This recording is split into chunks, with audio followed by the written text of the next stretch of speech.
waktunya adalah saya ingin sharing apa yang saya kembangkan dari pengalaman lapangan dan ternyata bermanfaat. Manfaat yang pertama adalah kita bisa memahami selama ini dalam jalan hidup kehidupan itu kita mikirnya benar enggak. Kedua, kita bisa juga membaca dalam tanda petik untuk bisa membantu, mengarahkan pihak orang siapapun itu kira-kira mikirnya dalam menyampaikan idenya itu perlu dibantu enggak, ya. Nah, itu dasar pemikiran. Jadi ini yang di sekolah nggak diajarin. Yang kedua, kalau dari yang kita belajar itu, saya ingin menyampaikan dua hal. Dalam berbicara perilaku, itu di negara barat yang berkembang itu yang ada dua mainstream. Stream yang pertama adalah brain, mind, behavior. Bagaimana otak begini, maka orang berpikirnya begini, maka perilakunya begitu. Yang satu lagi, justru mind sumbernya. Mind-nya begini, maka otaknya bereaksi begitu, maka perilakunya begitu. Dua ini berantem terus di sana, dan waktu saya kebetulan dulu belajar itu, saya cermati dua-dua punya kekuatan segala macam. Contoh, kalau kita bicara emosional, kalau dari bahasa kami ya, ada spiritual dan sebagainya, itu bicara mind sebagai sumber. Tapi kalau berbicara mengenai brain dominant preference, brain style, brain talent, seni, itu brain yang berbicara. Nah, untuk ini bahasan, kita masuknya ke mainstream yang namanya mind, brain, behavior. Jadi bagaimana kita kutak-atik mind kita, dan saya ingin menyampaikan secara praktis sebagai praktisi. Nah, karenanya saya tidak akan banyak menurut itu yang menurut kita-kita aja lah. Tapi mudah-mudahan bermanfaat. Saya akan mulai dengan mengatakan statementnya begini. How you think is how you act is who you are.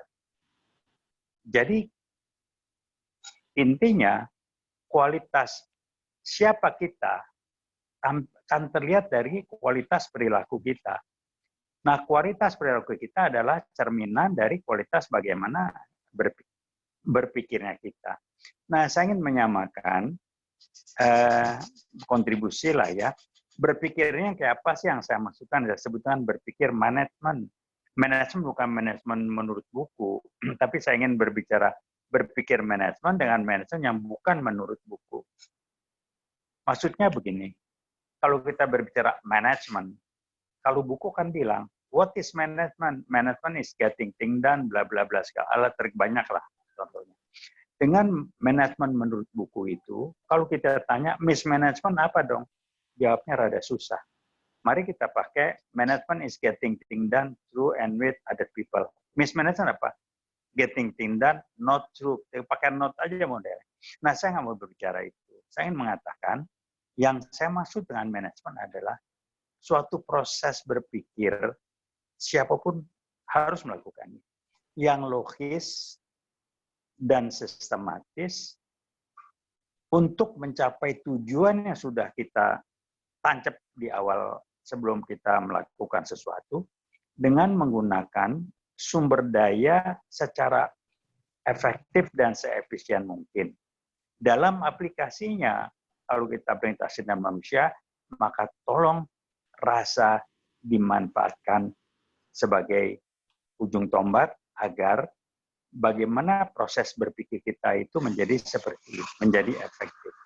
Jadi kalau dipersingkat, manajemen adalah proses berpikir sistematis, logis, dan segalanya itu. Nah, yang saya temuin yang sederhana ini adalah banyak yang ternyata belum atau lupa atau di bahasa ada unconscious, dia belum berpikir manajemen, belum berpikir sistematis, belum berpikir logis segala macam.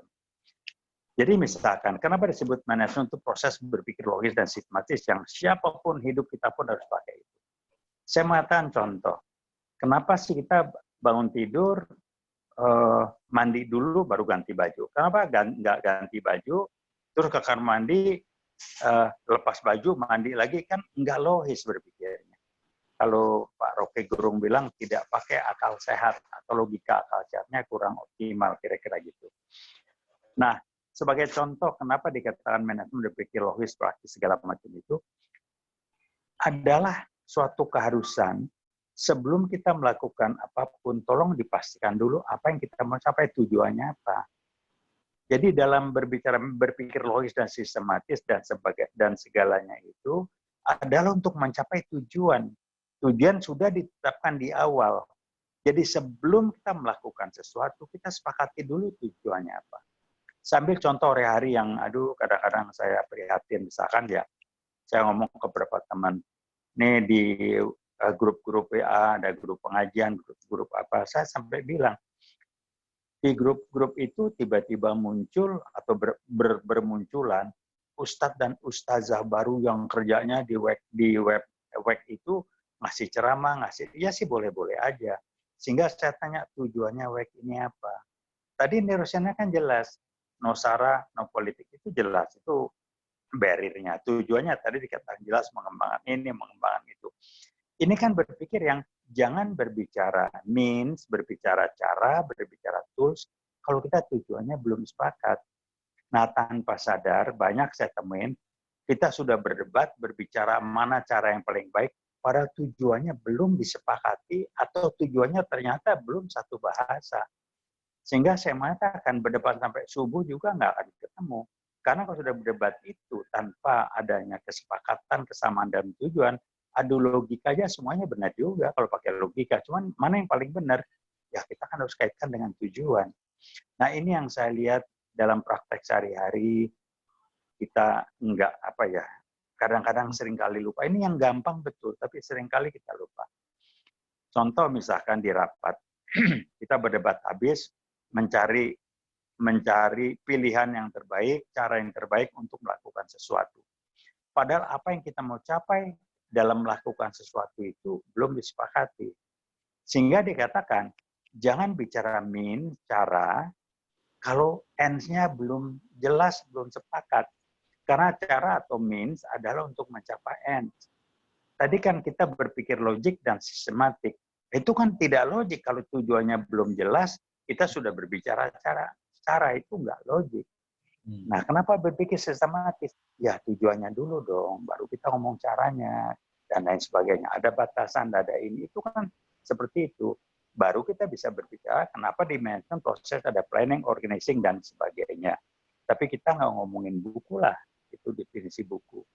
Jadi singkatnya seperti itu, dan ini bukan sebagai sekedar pengetahuan yang namanya explicit knowledge, tapi ini harus menjadi tacit knowledge, nempel dan menjadi bagian dari mindset kita, sehingga itu akan membuat kita akan bereaksi, ada radar di otak kita. Kalau itu nggak bertentangan, kita akan diarahkan untuk tolonglah yang logis berpikirnya, ngomong tujuannya dulu, baru berbicara bagaimana cara dan sebagainya.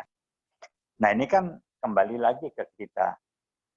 Kita sering ketemu teman ngumpul, yuk mau ngapain kita? Ya kongko-kongko aja dah. Itu kan bukan tujuan. Caranya kongko-kongko. Tujuannya apa? Mau silaturahim. Ini kadang-kadang enggak. Kita kongko-kongko, iya mau ngapain? Kongko-kongko itu jelas-jelas. Ya mau ngobrol-ngobrol bicara. Tapi tujuannya apa?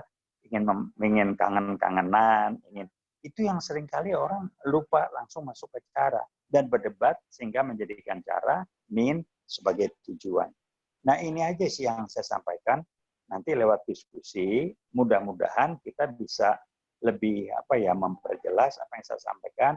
Kemudian kita bisa sharing lebih banyak lagi. Barangkali itu aja, karena saya ingin diskusinya bisa lebih panjang ketimbang apa yang disampaikan.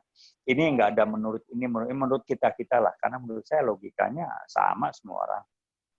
Nah kemudian kembali, kalau itu kena ke diri kita harus segera merenung, dan kalau sudah jadi mindset, kalau alur pikir kita belum seperti itu yang saya sebut dengan mindset di manajemen itu, kita sendiri akan merasa terganggu.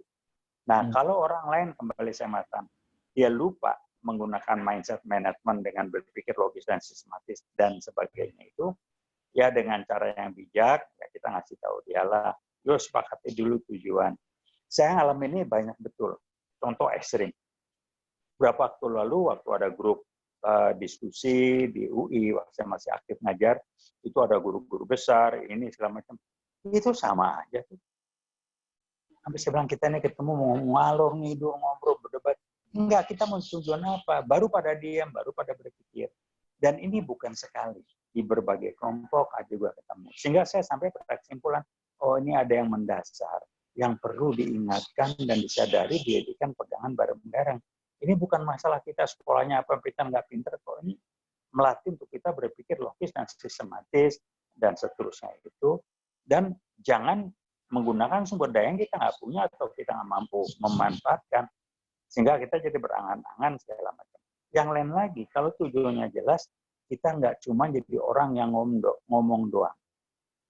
Jadi, kembali saya, tujuan apa sih? Ini kan jelas tujuannya, menambah wawasan segala macam. Atau tujuan mau action oriented, jelas-jelas disampaikan. Dengan kata lain, sebagai penutup, saya mengatakan cara itu atau means diperlukan dan dipilih yang tepat untuk membuat atau mendukung agar tujuan tercapai, bukan dibalik. Nah, ini yang kecil misalkan ya, dalam leadership. Misalkan ngobrol pemilihan RT lah. Wah, saya mau ketua RT yang muda.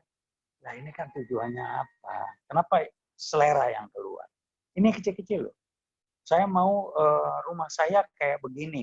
Saya mau catnya begini. Saya mau, tujuan Anda bikin rumah buat apa? Apa yang Anda mau? Saya mau itu yang kadang-kadang kita lupa. Langsung dorongan dan itu diperdebatkan. Silakan Anda cek, mudah-mudahan ini mengingatkan kita bareng-bareng, sekaligus bisa membantu teman yang masih belum, orang Betawi bilang belum ngeh, dia ini serius. Nah, bayangkan kalau kita memimpin suatu perusahaan, memimpin suatu organisasi, kita sendiri berpikirnya masih belum logik dan sistematik, kan repot juga nanti. Kira-kira itu aja, Mas Bis. Terima kasih banyak. Kalau ada yang mau nambahkan, silakan. Mau koreksi, monggo, supaya kita lebih optimal. Wassalamualaikum warahmatullahi wabarakatuh. Waalaikumsalam warahmatullahi wabarakatuh. Saya ditemani juga nih co-host kita bilangnya. Jadi hostnya nggak cuma satu. Ini ada Pak Imes, Kakak Imes atau Pak Meswantri. Pak Imes, silakan Pak Imes. Ada komentar? Kakak Imes? Ya, makasih Om Bis. Ya. Selamat malam Pak Taufik. Ya. Ya, memang banyak sekali tentang manajemen itu memang art ya Pak ya. Jadi seni ya, kalau saya betulan di bidang manajemen juga. Jadi banyak orang itu powerful, jadi bukan bicara manajemen sistematik yang tadi Bapak bilang. Jadi kadang-kadang kalau kita dalam satu meeting, semuanya ego yang muncul. Kadang merasa lebih pinter gitu kan. Kalau dia sebenarnya manajemen kan bidang masing-masing ya, harusnya saling mengisi Pak ya. Nah, tapi kadang-kadang brain management ini orang kalau sudah masuk ke ranah ego, kadang-kadang brainnya lupa Pak. Itu yang saya melihat. Jadi memang topik yang hari ini ya bisa dipakai di dalam kehidupan, termasuk di dalam keluarga gitu. Mungkin Om bisa nanti dilanjut teman-teman semua yang ada yang mau nanya langsung ke Pak Taufik. Ya, terima kasih Kakak Imes. Saya jadi multi talenta nih karena masih banyak yang baru saja masuk lagi gitu. Jadi harus admit. Oke, di sini juga ada Pak Irwan Amrun ya. Pak Irwan Amrun mungkin mau ngasih pendapat karena Pak Irwan Amrun lebih dalam tentang manusia yang kalau dihubungkan dengan manajemen seperti apa. Coba saya mau dengar Pak Irwan. Oke, makasih Mas. Saya sangat sepaham dengan apa yang disampaikan Pak Taufik ya. Bahkan saya sering mengatakan start from ending gitu. Jadi kalau kehidupan itu start from endingnya apa sih? Mati kan gitu. Jadi pada saat orang itu mati kan kita pernah nih ngantar orang mati atau melihat orang mati. Terus orang mati ini kan kita bicarakan dia kan. Bicarakan, oh dia tuh hebat ya, dia tuh orang pintar ya, dia orang sosial ya, dia apa saja mungkin. Pasti kebaikan, umumnya kebaikan. ya masa sih diomongin, aduh masih muda udah mati, masih banyak dosa, gitu kan nggak enak gitu ya. Pasti suatu kebaikan-kebaikan tentang dia. Nah, kalau dibalik sekarang, endingnya bahwa kita yang menjadi jenazah di situ, setelah itu ada orang yang membicarakan tentang kita. Dan kita diberikan suatu anugerah, sebetulnya kita ingin mendengar dari siapa? Dari istri kita atau anak kita tentang siapa sih diri kita itu. Nah, pada saat itu sebetulnya apa yang ingin kita ketahui tentang diri kita. Nah, setelah itu seperti Pak Taufik katakan, baru kita mengarahkan kepada cara kita untuk mencapai itu. Izin saya nambahkan sedikit, kalau boleh saya kasih contoh. Mungkin kalau Bung Karno, ambil aja Bung Karno, ini bukan berpolitik ya, tapi itu adalah sejarah. Bung Karno mungkin dia ingin dikatakan sebagai penyambung lidah rakyat bangsa Indonesia, begitu. Nah, kalau dia ingin penyambung lidah bangsa Indonesia, artinya lidah simbol komunikasi. Jadi dia harus menjadi komunikator yang bagus, gitu kan, menguasai banyak bahasa, gitu, dapat berbicara dengan baik. Setelah itu ada kata Indonesia, otomatis saya juga multi talenta ini sambil gendong cucu. Salah satunya Indonesia tadi, artinya nggak mungkin dia sekedar menjadi bupati, bahkan gubernur aja nggak. Jadi dia kalau dia ingin menyambung rakyat bangsa Indonesia, ya tentunya dia harus di level tadi, di level nasional, level presiden. Saya kira itu tambahannya aja memperkuat pendapat Pak Taufik. Nah, tapi kembali lagi Pak, saya juga gemes lihat yang namanya tadi, tiba-tiba ada orang pintar baru, ada ustadz-ustazah baru, ada apa yang orang baru yang sebetulnya banyaknya kopas edit aja pun tidak gitu ya. Tapi saya juga secara ini memberikan feedback, tapi ya nggak apa-apa kan, ya sudah is yours gitu kan. Terima kasih Mas Maman. Ya, gimana Pak Taufik? Siap, terima kasih masukannya. Saya nambahkan dari inspirasi ya. Itu kan berpikir logis, tapi dalam aplikasinya, dalam menerapkan yang berpikir logis sistematis yang kita olah dalam pikiran kita itu, kita kan urusannya dengan manusia. Nah, kalau urusannya dengan manusia, pertanyaannya how to-nya itu harus memahami bahwa peran rasa di manusia itu jauh lebih besar dibandingkan peran rasio. Jadi konon kabarnya ada penelitian mengatakan kontribusi rasionalitas terhadap karir atau hidup seseorang itu maksimal cuma 20%. Sisanya minimal 20%. 80% itu dari rasa dan emosi. Kalau pakai IQ dan EQ itu, EQ-nya itu yang 80 itu gabungan EQ dan SQ, di mana SQ-nya sendiri kontribusinya minimal 80%, minimal 60% dari yang 80% itu minimal. Sehingga dengan memahami ini, kita memahami bagaimana kita berpikir logis dan sistematis, menggunakan sumber daya segala macam. Itu di kerangka berpikir kita. Tetapi dalam mengaplikasikannya, nah sekaligus kita bisa melihat, atau kita bisa juga memahami kalau seorang berbicara itu, ini level SQ atau level EQ-nya di mana ya.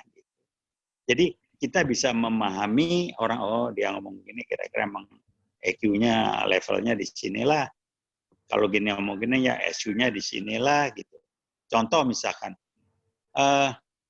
dia menyampaikan sesuatu dengan emosional begini-gini, walaupun yang sampaikannya benar, kita saya bilang dia pengendaliannya bagaimana ya, itu masalah emosional intelijennya, kita bisa bilang begitu kan. Oh kita belajar dari sana, bukan untuk langsung ya mengkritisi atau apapun, tapi apa yang kita bisa belajar dari sana. Nah itu yang tambahkan, sama sedikit agak nyimpang mungkin terkait. Saya tuh agak keberatan dan saya tidak sepakat menggunakan mari kita berpikir positif. Saya bilang enggak, saya mau koreksi.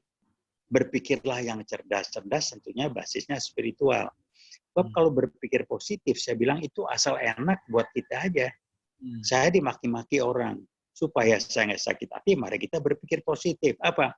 Ya mungkin lagi susah, mungkin lagi ini, kita denial bahwa memang dia maki-maki kita. Tapi kalau berpikir cerdas dengan SQ, dia memang maki-maki kita. Tapi kalau kita berpikir cerdas, kita akan mengatakan harus membatin dalam diri kita, berdialog, mengatakan alhamdulillah. Loh, kok dimaki membatin, jangan diomongin. Saya bilang alhamdulillah bahwa saya tidak seperti itu. Itu kan udah bersyukur kita. Kedua, kesian dia seperti itu. Jadi tidak ada denial. Dia memang maki kita. Tapi kita beri mana apa? Kita bersyukur bahwa kita bukan seperti dia. Kalau kita kayak dia, gimana ibu kita, orang tua, teman, kan enggak terganggu, prihatin. Kemudian kasihannya lah dia ini. Itu berpikir, bukan berpikir positif. Ini yang saya maksud dengan berpikir cerdas itu harusnya jauh lebih dalam, lebih kontributif ketimbang cuman sekedar berpikir positif. Ini tambahan. Sehingga dalam aplikasi yang tadi itu, logis dan sistematis, waktu kita mengaplikasikan interaksi dengan orang, mestinya masalah pemahaman EQ dan SQ juga menjadi signifikan ya. Itu aja tambahannya. Terima kasih. Saya buka kesempatan langsung. Sebenarnya Pak Taufik punya waktu cukup banyak, kan 1 jam sesi pertama gitu ya. Tapi nggak apa-apa, mungkin mau biar lebih interaktif gitu. Jadi teman-teman boleh silakan kalau ingin bertanya, bisa raising hand gitu ya.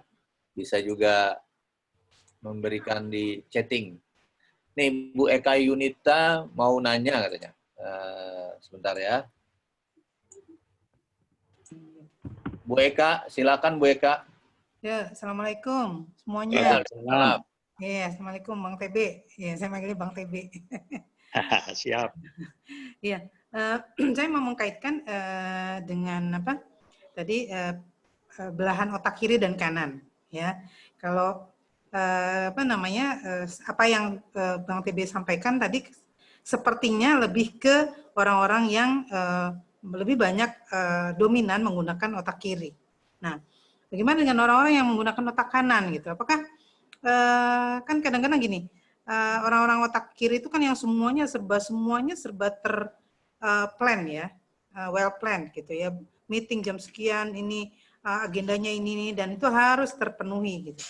Nah, sedangkan orang-orang yang otak kanan itu justru orang-orang yang banyak sekali terinspirasi oleh hal-hal yang sifatnya mungkin tiba-tiba ada intuisi atau ada hal-hal yang tiba-tiba ide sekilas gitu ya. Jadi kan dia kan sifatnya lebih ke imajinatif gitu ya, orang-orang otak kanan. Ini gimana nih Bang TB kaitannya dengan yang tadi Bang TB sampaikan?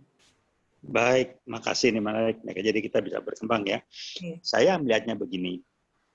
Yang pertama, harus jadi keyakinan kita bahwa setiap orang bisa berubah kalau dia tahu dan dia mau. Itu dulu tuh. Nah, syaratnya satu, dia masih hidup. Karena kalau mati udah nggak bisa berubah lagi kelakuan kan. Kedua, nggak ada saraf yang kejepit, sakit jiwa macam-macam, atau organ tubuh yang macam-macam, tapi dia sehat walafiat dan dia tahu dan dia mau, maka dia akan bisa berubah. Itu dulu. Nah, karena ini kan kita minta dia berubah segala macam. Wah, gue udah umur 40, nggak bisa. Itu berpikir orang yang sebetulnya dia berlindung, dia tidak mau berubah, tapi dia nggak mau bilang gue tidak mau berubah, tapi dia menyalahkan umur. Bukan gue nggak mau berubah, biasanya standar karena umur gue udah 40 tahun atau 40 lebih atau gini, dia sebetulnya tidak mau berubah. Nah, saya gunakan itu, statement-statement orang seperti itu, kalau sudah ngomong, saya bukannya tidak merubah, itu sudah dia tidak mau berubah. Dia mindset-nya itu mengkambing hitamkan sesuatu di luar diri kita untuk melindungi ketidakmampuan atau ketidakmauan dia. Itu dulu. Jadi kalau kita mau mindset-nya berubah bisa. Yang kedua, mengenai orang otak kiri, orang otak kanan, saya itu sekarang sudah nggak pakai itu lagi tuh. Karena ternyata untuk aplikasi, apalagi di perusahaan, di manajemen, di hari-hari, otak kiri, otak kanan dari Roger Sperry tahun 56 itu terlalu sederhana dan untuk aplikasinya rada ribet jadinya. Nanti bisa duplikasi. Karenanya saya memakai yang namanya Brain Dominant Preferences yang dikembangkan oleh Nat Herman yang menggabungkan cara pandang otak kiri dan otak kanan dengan cara pandang dari Paul MacLean yang pakai otak rasional dengan otak emosional dan lain sebagainya, yang ada otak reptil macam-macam itu, sehingga Herman, ada gambarnya bagus ya, Herman membagi otak perilaku orang itu dari 4 kuadran otak, mana yang paling dominan. Nah ini basisnya adalah brain, mind, behavior. Sehingga dari 4 kuadran otak itu kita berbicara, kita itu masuk kombinasi dari kuadran yang mana. Nah setiap orang itu punya strength, brain strength atau brain talent itu pada kuadran-kuadran tertentu, bisa saja pada umumnya 2 kuadran, gabungannya kayak apa, tapi ada juga yang 3, jarang yang 4. Repot kalau cuma 1 kuadran yang kuat. Contoh, otak kiri itu dibagi 2, kuadran kiri atas dengan kuadran kiri bawah. Nah perilakunya berbeda tuh, mikirnya penekanannya berbeda. Otak kanan juga kanan atas dan kanan bawah, sehingga seperti itu. Nah dari sini saya mengatakan kita harus mampu mengkombinasikan kalau otak kiri otak kanan ini bagaimana, kapan kita jadikan otak kiri untuk jadi komandan dan kapan kita jadikan otak kanan jadi komandan. Untuk yang awal pembicaraan kita, waktu kita mulai berpikir logis dan kita memang pakai otak kiri karena rencana itu dan semuanya harus pakai otak kiri. Tapi aplikasinya karena urusan kita dengan manusia, ya kita harus pakai otak kanan jadi komandannya. Nggak bisa kita maksa pakai otak kiri. Otak kiri itu kalau untuk bikin sesuatu yang logis, bikin perencanaan segala macam nggak bisa pakai perasaan itu. Tetapi begitu aplikasinya, saya katakan lagi, urusan dengan orang kita pakai otak kanan. Tetapi dalam kita memutuskan sesuatu, orang bilang ya harus pakai banyak otak kiri. Betul pada tingkat tertentu. Tapi kalau sudah tingkat yang tinggi, yang namanya sense, itu otak kanan gitu. Sense itu udah ya semacam feeling lah, feeling yang bisa dibangun ya. Sense itu otak kanan gitu. Jadi saya berpendapat kita harus paham kapan kiri, kapan kanan, dan kita jangan, saya pakai istilah ekstrim, terjebak. Saya orang otak kiri, seorang kanan, jadi saya begini, saya itu begini. Enggak. Tuhan itu membebaskan kita untuk memilih dan menggunakan dua-duanya. Dua-dua ini kan ada di otak kita kan. Kiri ada, kanan ada. Tinggal bagaimana kita mau lebih memberdayakan.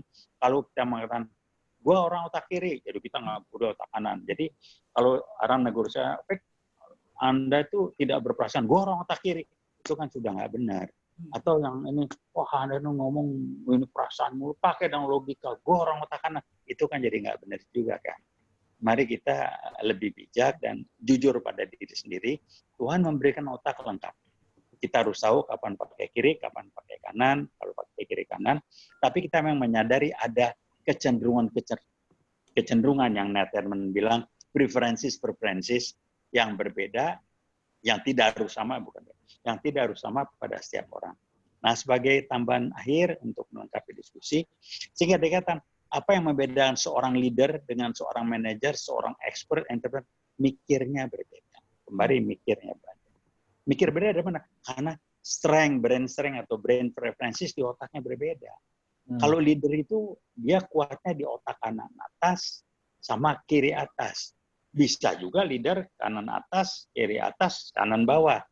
Bisa juga. Jadi tergantung. Nah, jeroan dari setiap komponen juga ada banyak. Tidak semuanya kita bisa itu strength walaupun leader sehingga berbeda. Leader Bung Karno dengan leader Ali Sadikin nggak sama. Tapi leader juga karena ada komponen yang sama. Misalkan Bung Karno itu dia leader tapi dia nyeninya tinggi. Ali Sadikin untuk nyeninya rada rendah dibandingkan Bung Karno, tapi yang lain dia lebih kuat.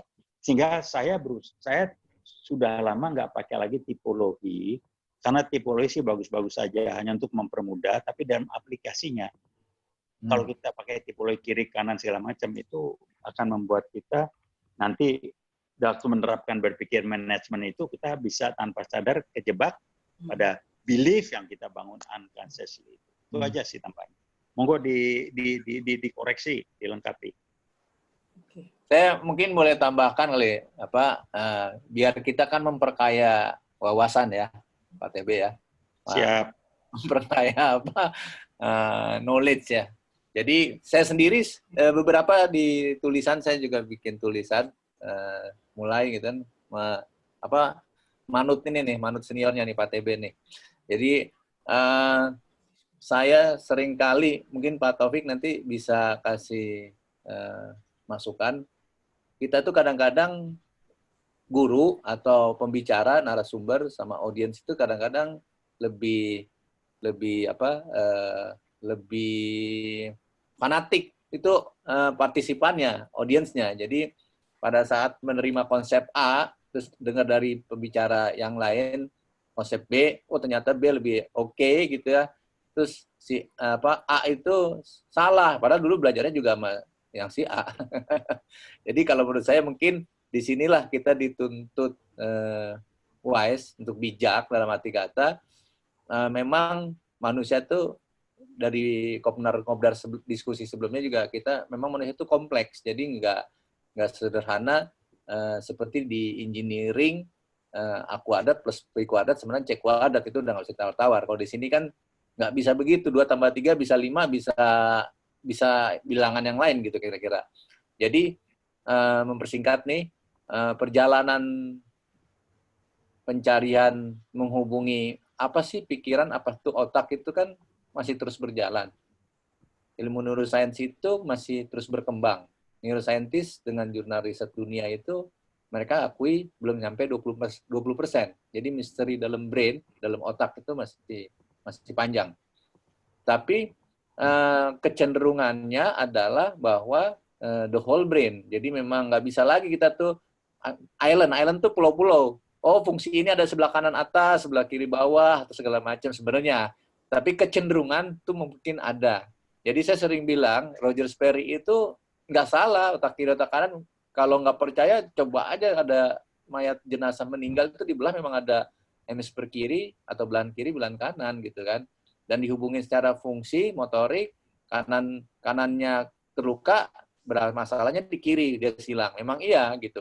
Tapi kitanya yang nggak boleh terlalu lebay gitu. Akhirnya melabelkan orang, ini si otak kiri, ini si orang kanan, itu yang ngaco itu udah dibilang mitos. Kalau sekarang hoax ya. Kalau sekarang sembarangan nulis dituntut loh. Sekarang sembarangan ngomong dituntut. Dasarnya apa? Jadi mungkin teman-teman yang menurut saya ya melihat historinya. Jadi awalnya memang kalau dia sembarangan dia nggak bakal dapat Nobel. Roger Sperry itu dapat Nobel gitu loh. Terus kurang puas kan dengan kiri kanan. Ternyata cara kerja otak itu kiri itu cara kerja otak manusia itu bukan dari kiri ke kanan atau kanan ke kiri, tapi dia simultan berbarengan. Jadi ada beberapa pasien yang tabrakan kanannya luka gitu ya.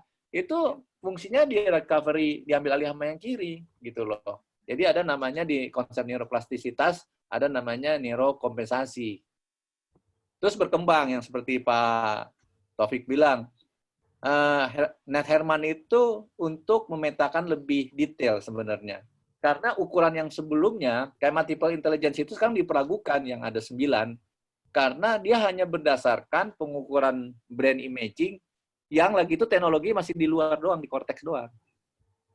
Padahal kan otak itu ada yang di luar, ada yang di dalam. Ada otak di dalam otak gitu. Ada cortical, ada subcortex. Nah, Nat Herman itu lebih dekat lagi dengan neuroscience. Dipetakan yang Pak Taufik bilang, kanan depan ada kanan belakang. Maksudnya bukan kanan belakang, kanan di dalam, yang di dalam sistem limbik, di dalam subcortical sebenarnya. Jadi lebih kepada akhirnya pendekatan yang paling dekat dia dengan Herman Brain Dominant Index itu, bahwa pada prinsipnya manusia punya 4 komponen berpikir, yaitu berpikir secara analitis, secara struktural, sosial, dan konseptual. Cuman setiap orang prioritasnya beda-beda aja. Dan itu nggak fix kok, karena ada konsep neuroplasticity ya, jadi bisa berubah gitu. Kecenderungan yang kita bahas dengan Pak Jesse kemarin, connectum itu beda lagi. Artinya, kalau di teori yang lama, teori sebelumnya, di psikologi itu, personality itu kan trait yang nggak berubah itu dibilang karakter. Tapi itu kan definitif. Bentuk realnya secara sains apa? Itu ternyata connectum, kumpulan dari sinaps-sinaps dan pathway. Terus kemudian berkembang lagi dengan Paul MacLean. Paul MacLean juga kita nggak bisa bilang 100% benar, tapi dia sudah banyak membantu. Yang dia bilang itu bukan masalah areanya, tapi lebih pada fungsinya. Dan dia memperkuat teori-teori sebelumnya bahwa kerja otak bukan dari kiri ke kanan atau kanan kiri, tapi dari belakang, dari bawah. Belakang itu batang otak, ya kan? Nah, semua informasi itu dikelola dari batang otak dulu, difilter, kecuali penciuman. Penciuman langsung masuk limbik. Nah, di batang otak itu dibilang reptilian brain, survival brain, kadang dibilang lower brain, kadang dibilang lizard, reptil, bahkan terakhir di politik itu dibilang croc brain, singkatan dari crocodile brain, sama aja lah gitu. Nah ini kedewasaan kita berpikir nih, artinya kita agak fleksibel. Sekarang yang dituntut itu adalah kemampuan soft skill. Di dunia itu dua yang baru itu yang seperti saya bilang kemarin, emosional leadership dan cognitive flexibility. Jadi kita harus fleksibel mana yang.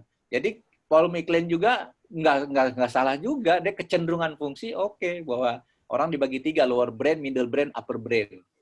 Gitu kan Pak Taufik ya, di middle brain itu yang dibilang limbic system, ada si biang kerok amigdala gitu ya, yang paling dekat dengan hipokampus gitu kan, sehingga pikirnya automatic thinking, tapi limbic itu juga diandalkan, justru kecemerlangan manusia itu paling canggih di situ, cuman kadang-kadang ngaco, harus diregulasi dengan yang atasnya, upper brain, human brain dibilangnya, atau prefrontal cortex yang paling tengah depan. Jadi seperti itu. Nah, berkembang lagi sekarang dengan si Daniel Kahneman itu kan, teman-teman, si David Rock juga akhirnya menyederhanakan di Paul MacLean itu sebenarnya mirip juga, sama juga. Akhirnya si lower brain sama middle brain dijadiin satu. Namanya otak emosional.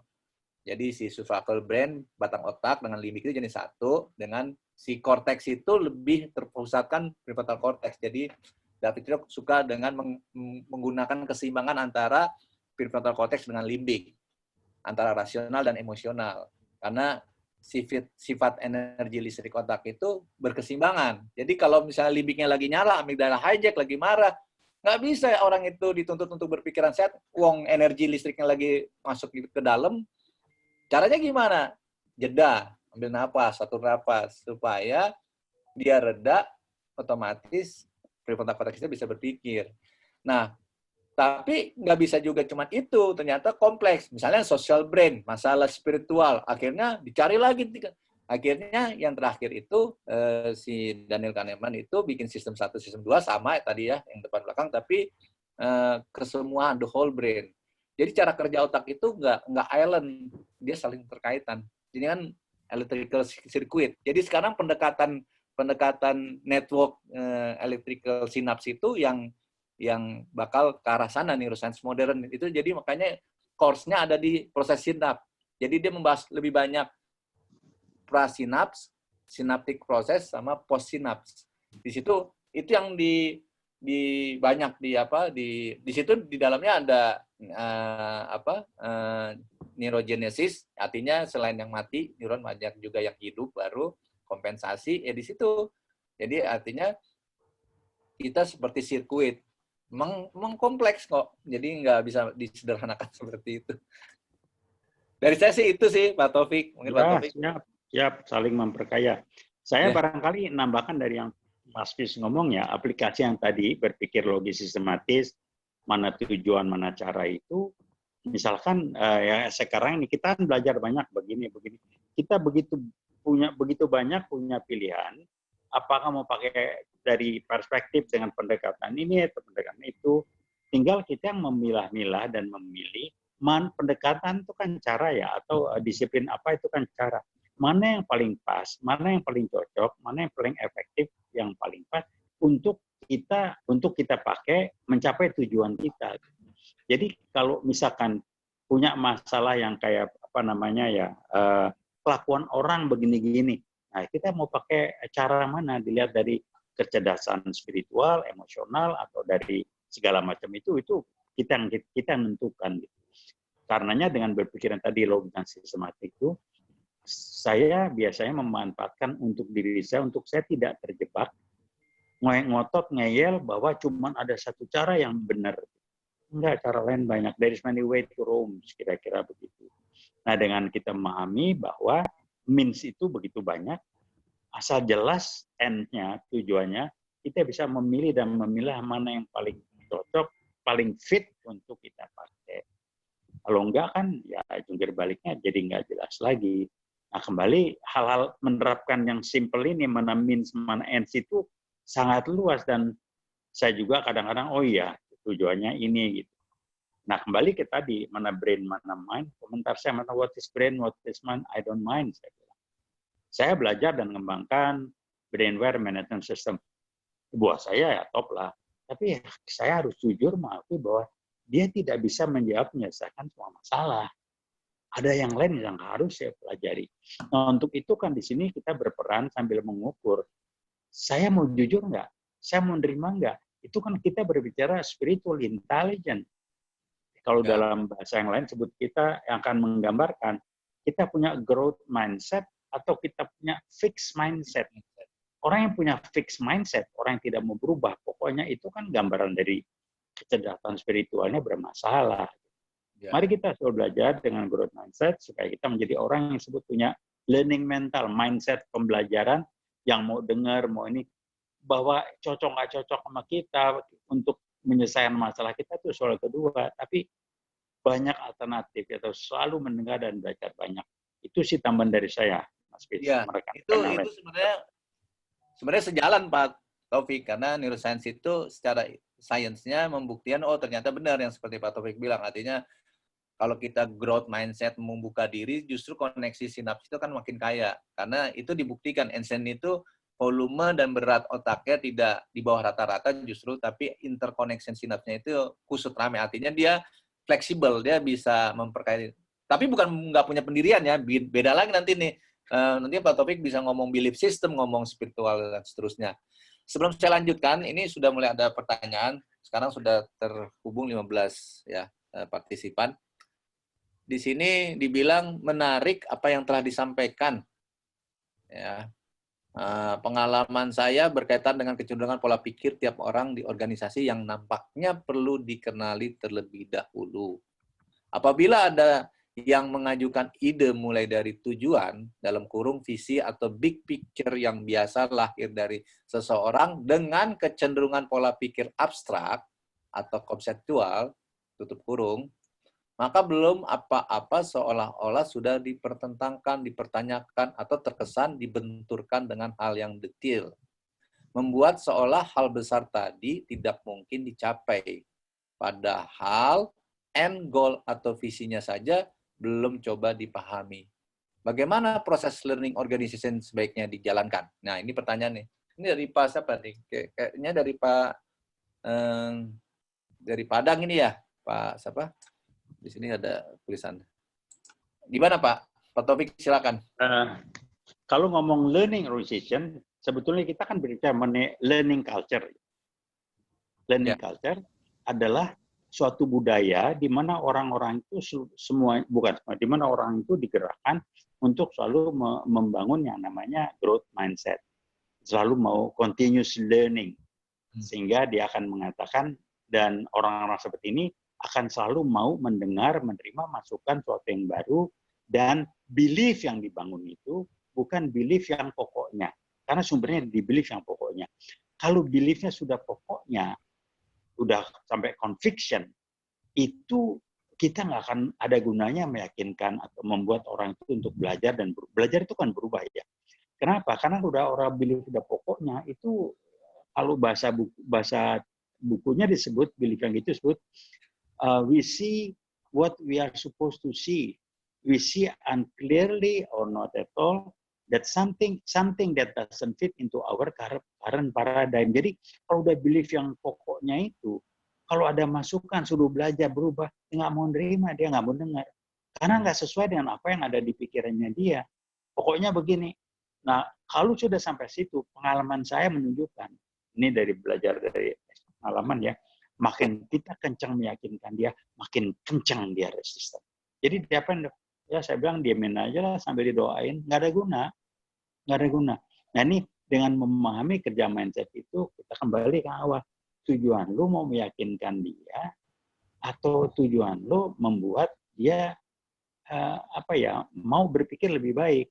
Kalau harus, ya janganlah, caranya kan macam-macam. Tadi kan dikatakan, saya lebih milih manusia itu unik ketimbang kompleks ya, saya pakai terminologi unik. Unik artinya kita meyakinkan si A dengan si B kan caranya bisa macam-macam dan sikon berbeda ya. Herman dengan brand dominance itu memberikan indikasi lah. Kalau ngomong sama orangnya begini paling efektif, ngomongnya begini, entry-nya dan sebagainya. Tentunya juga tidak lepas dari faktor budaya. Nah, kembali ke learning organization dengan learning culture, menurut saya sekarang ini mestinya itu yang dibangun. Kita pun sebagai individu harus punya learning mental untuk mau belajar. Kita jangan, kalau kita udah mau kejebak itu, kita biasanya mikir, ya pokoknya gue kan gini, gue belajarnya ini. Ya terus kalau lu belajar itu, lu mau belajar yang lain lagi enggak? Kan sama-sama lahir telanjang, bego, nggak bisa apa-apa. Jangan karena sorry ya, gue orang sosial, jadi mikir gue begini. Nggak usah pakai sorry lah, lu mau berubah nggak? Kalau yang lu bilang orang sosial mikirnya nggak benar untuk hal itu, ya lu rubah dong. Jangan berlindung di balik, jangan mengkambing hitamkan, karena gue orang sosial, jadi gue nggak berubah. Itu kan lu ngeles aja, saya bilang. Sama juga, kenapa gini? Karena gue orang eksakta. Ya terus kenapa? Tuhan bebasin kita milih kok. Ini aja yang saya bisa tambahkan, Mas Bis. Monggo yang lain. Jadi pertanyaan tadi sebenarnya bukan dari Padang, ternyata dari Bandung ya, Bu Nita Nurliawati. Jadi sembari kata Mak katanya mau bilang buka puasa sambil masak. Sebenarnya learning organization, learning culture itu artinya kita kan dari kejadian yang ada mengevaluasi terus mengambil pelajaran supaya tidak terjadi lagi gitu ya. Artinya ya kan contohnya COVID-19 ini artinya walaupun waktunya sangat singkat, kan kejadian nggak langsung di Indonesia, ada di tempat lain ya. Nah, kita mau belajar nggak? Dan kita sudah bukan hanya COVID, kan dulu ada MERS, ada SARS gitu kan. Contohnya juga mungkin bencana alam. Di Indonesia termasuk negeri yang paling banyak bencana alamnya. Ada gunung meletus, ada banjir, ada tsunami, ada likuifaksi ya. Karena kita juga masuk zona lempeng itu, jadi skala vulkanik sama tektonik itu banyak gitu kan. Nah harusnya lebih baik lagi. Artinya kalau kayak orang TC ya, training center tuh ya, makin banyak pelatihan kan makin lihai. Karena dia kecuali ada yang latihannya sering tapi nggak jago-jago, artinya proses pembelajarannya kurang. Artinya dia tidak mau mengevaluasi lagi, terus untuk improve dari kira-kira kayak gitu ya Pak Taufik ya? Iya.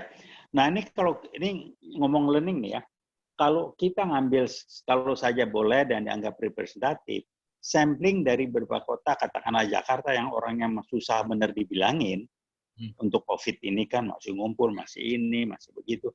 Ini kan gambaran, saya bilang kita belum sebagai learning nation Indonesia itu. Kalau itu representatif. Kenapa? Nunggu kebentur dulu. Beda loh. Kalau Anda berubah karena kebentur, itu dipaksa tuh. Atau Anda berubah karena Anda learning. Kita kan nunggu kebentur dulu. Gitu. Nunggu kebentur. Nah, barangkali Anda lebih ngerti, saya pakai istilah spiritually, kita ini belum mature, atau mungkin emotionally, kita juga masih rada-rada di bawah. Jadi, aduh, gimana ya? Pak Taufik, ini ada satu pertanyaan lagi, tapi sebelum saya bacakan pertanyaan ini, karena judulnya kan tadi berpikiran manajemen ya. Tapi ngomong manajemen tuh sekarang tuh kayaknya disepelekan, padahal menurut saya sih banyak juga yang salah kaprah dan belum memenuhi sepenuhnya. Makanya kenapa beberapa kasus di kantor atau di bisnis itu kok nggak efektif ya. Misalnya paling gampang itu orang-orang itu kan namanya otak manusia ya, maunya yang gampang aja ya. POAC katanya. Itu kan 4 cuman ya. POAC, planning, organizing, acting, controlling. Tapi kalau menurut saya teman-teman itu di huruf 4 itu yang paling sering terjebak di organizing. Karena banyak yang saya tanya, apa organizing definisinya? banyak yang enggak. Misalnya manajemen bahasa Indonesia apa sih? Mengelola gitu kan. Nah, organize itu apa? Mengatur. Mengatur apa? Resource. Kan sumber daya. Sumber daya itu ternyata banyak kan, nggak hanya cuma manusia, tapi sumber daya alam segala macam. Ada internal, ada eksternal. Makanya seorang manajer dibilang ulung itu, walaupun sumber daya terbatas, kok dia bisa memanfaati sumber daya yang lain gitu kan, kira-kira. Oke, ini saya bacakan dulu sebelum dijawab. Ya. Dari Tegal, Pak Saunan Rashid. Wah, selamat sore Pak Saunan. Menarik katanya, bahwa berpikir positif beda dengan cerdas spiritual. Dengan contoh, tadi ketika ada orang yang marah-marah sama kita dan seterusnya. Pertanyaan saya, bisakah SQ ini dilatih supaya bertambah luas spiritual space-nya? Monggo Pak. Jawab nih ya. Ya. Gini jawabnya Pak. SQ itu seperti EQ, dia tidak akan berkembang, tidak akan meningkat secara alamiah. Beda, konon kabarnya nanti yang lebih ngerti lah ya. IQ kan katanya kalau kita tambah usia, dia tambah meningkat. EQ dan SQ enggak, terutama SQ. Selama kita tidak berusaha meningkatkan SQ kita, ya kita nggak akan pernah meningkat. Ya kalau itu apa sih SQ itu? SQ kan berbicara mengenai hidup, kenapa Anda dilahirkan, untuk apa Anda hidup, kenapa gitu. Itu kita nggak bisa lari. Kenapa? Karena dari di brain disebut si Teilharding sama si namanya. We are not human being with spiritual intelligence, but we are spiritual intelligent being. Karena ada yang namanya God spot itu di otak kita. Jadi Tuhan sudah berikan perangkatnya di otak kita, tinggal kita mau pakai enggak. Jadi kalau tanya dikembangkan harus. Gimana caranya? Banyak-banyaklah merenung, nanya, gue nih ngapain sih? Tolong pakai rasa. Kalau SQ itu rasa, bukan di rasio. Yeah. Seperti emosional intelligence itu dirasa. Tolonglah pakai rasa. Tolong jawab, kalau begini gimana ya? Jadi kalau ditanya awalnya dari mana? Kembangkanlah, mulai langkah awal mengembangkan spiritual intelligence dari empathy. Setelah empathy apa? Care, peduli. Nanti 3 ini apa? Kontribusi. Itu aja dibangun. Kalau enggak, nah kembali saya katakan tadi, kita biasakan sebelum kita melakukan sesuatu, kita sepakati tujuan kita apa. Nah tujuannya ini untuk apa nih? Mau kontribusi, transaksional, itu yang mesti dijawab dulu. Jadi kembali memang Tuhan memberi, ini keyakinan saya, Tuhan memberikan manusia kebebasan dibandingkan dengan makhluk-makhluk ciptaan Tuhan kayak binatang apa segala macam, dia tidak berikan kebebasan seluas kita. Kita diberikan kebebasan untuk memilih yang positif, baik atau enggak baik untuk diri kita dan untuk orang lain, ataupun enggak. Kita yang memilih kok bebas. Di sini kita dituntut untuk menggunakan logika akal sehat dengan kecerdasan spiritual sebagai sumbernya. Jadi spiritual base itu jadi sumber. Kenapa?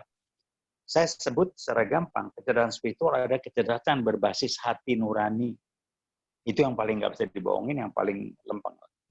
Jadi kalau itu kita diberikan hati nurani, kita pakai nggak? Itu aja. Barangkali itu penjelasannya, Mas Chris.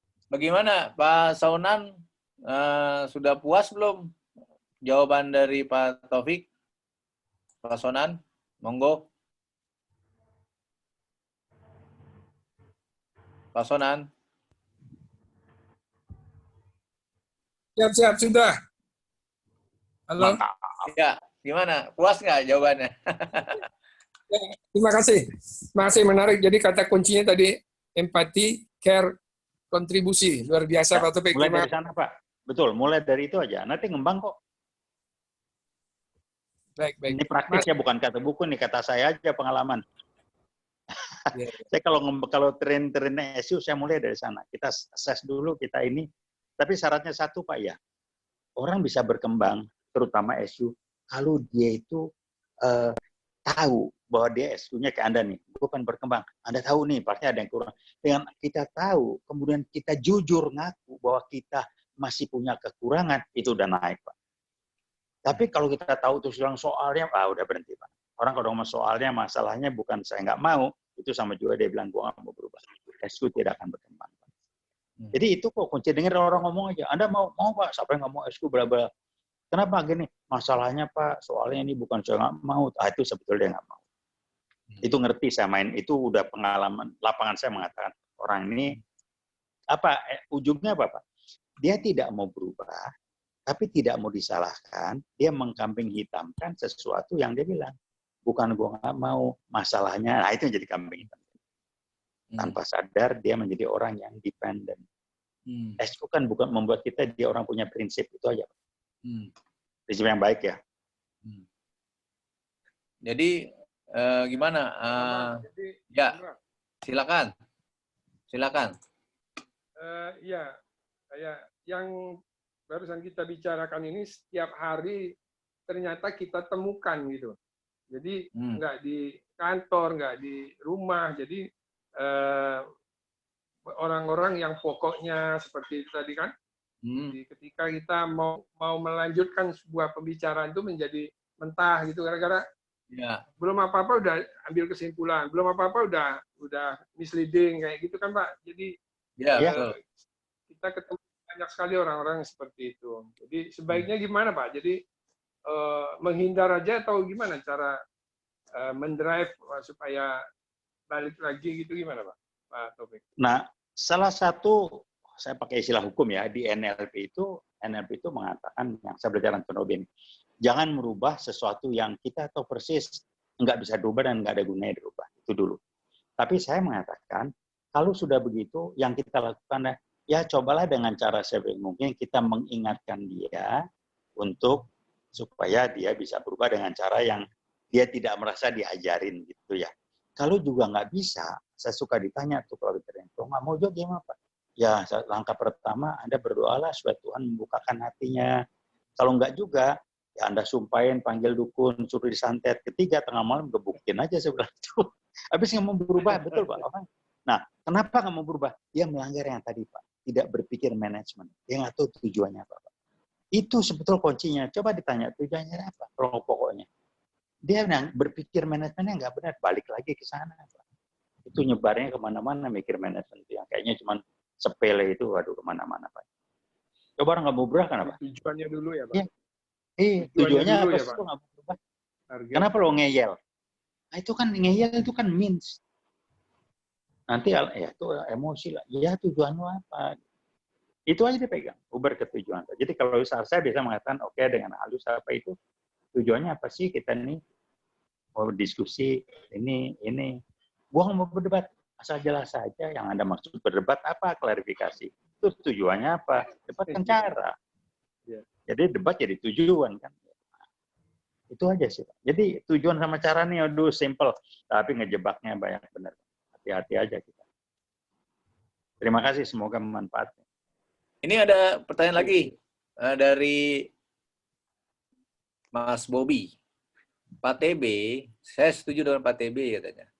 Kecerdasan spiritual hubungannya adalah dengan hati nurani. Dalam hal ini adalah dengan kolbu kita. Kolbun atau kolbu kita ya. Kolbu itu sendiri adalah perangkat yang diberikan Allah kepada kita, kepada diri kita untuk berkomunikasi dengan kita.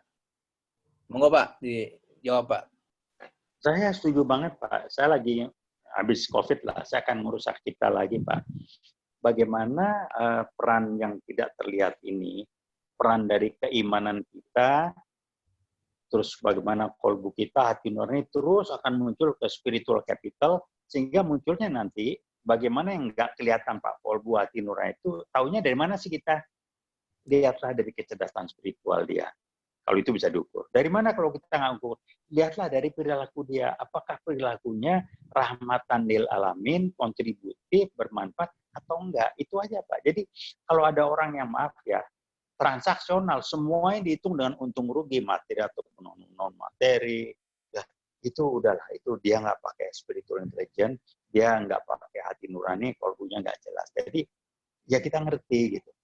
Nah ini kan kalau itu jadi kebiasaan, udah jadi embodied segala macam, jadi repot, jadi karakter. Nah ini saya menambahkan Pak, saya tidak sepakat dengan kalau orang, oh udah karakter nggak bisa berubah. saya mengatakan tadi orang baru tidak bisa berubah kalau dia udah meninggal dunia atau Mati baru. Karakter bisa berubah kalau dia mau dan dia tahu. Kalau dia mau dan dia tahu dan dia mau. Kalau dia tahu tapi nggak mau, nggak ada yang bisa merubah kita kecuali diri kita sendiri. Jadi dia harus tahu dulu, Pak. Kalau udah tahu tinggal mau nggak. Memang mungkin untuk merubah satu karakter atau kalau bahasa sainsnya merubah connectum itu yang kemarin kita udah bahas. Artinya nggak semudah membalikan tangan. Artinya hari ini kita bikin 2 hari 3 hari udah jadi aja belum tentu, ya kan? Bahkan yang kemarin kita bahas yang pasien narkoba itu dengan Pak Jesse sudah berhenti merokok 7 tahun pun orang nggak ada yang kembali lagi merokok, relapse. Jadi cantolannya masih ada gitu loh. Ini gimana, Mas Bobby, puas nggak jawaban dari Pak Taufik? Silakan Mas Bobby. Oke, Assalamualaikum warahmatullahi wabarakatuh. Waalaikumsalam. Gambarnya nggak kelihatan nih. Oke, gambar ya. Iya dong. Supaya tahu. Supaya Pak TB senang ngomongnya sama orang. Bukan sama mesin. Ini mengantisipasi sinyal Bu dimatiin ya, bukan nggak mau kelihatan. Oke. Silakan Mas Bobby. Ya, alhamdulillah diskusinya menarik, mantap banget. Tadi aku setuju itu mau menambahkan paling yang kalau boleh bahwa manusia itu tidak bisa berubah. Yang nggak bisa berubah itu iblis, Pak. Kalau manusia itu bisa dia.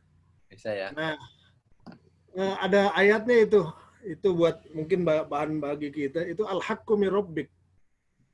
Itu surat apa? Al-Qalam nggak salah. Itu fala takunanna minal mumtarin. Jadi al-haq itu nanti datangnya dari Allah, jadi Allah yang akan rubah. Persoalannya selain diri kita mau nggak dirubah sama yang menciptakan kita. Persoalannya itu. Sedangkan karakter diri kita itu sendiri pada dasarnya asli dia. Tapi perlahan-lahan manusia kan dipengaruhi ya Pak Tebe. Dipengaruhi oleh berjuta-juta informasi dari kecil. Dari kecil, dari orang tua, dari sekolah, dari ilmu pengetahuan, dari TV. Dan sampai sekarang pun dari ini kita dipengaruhi terus. Persoalannya kita menjadi diri sendiri sesuai dengan karakter yang diberikan Allah, atau kita berubah menjadi orang lain.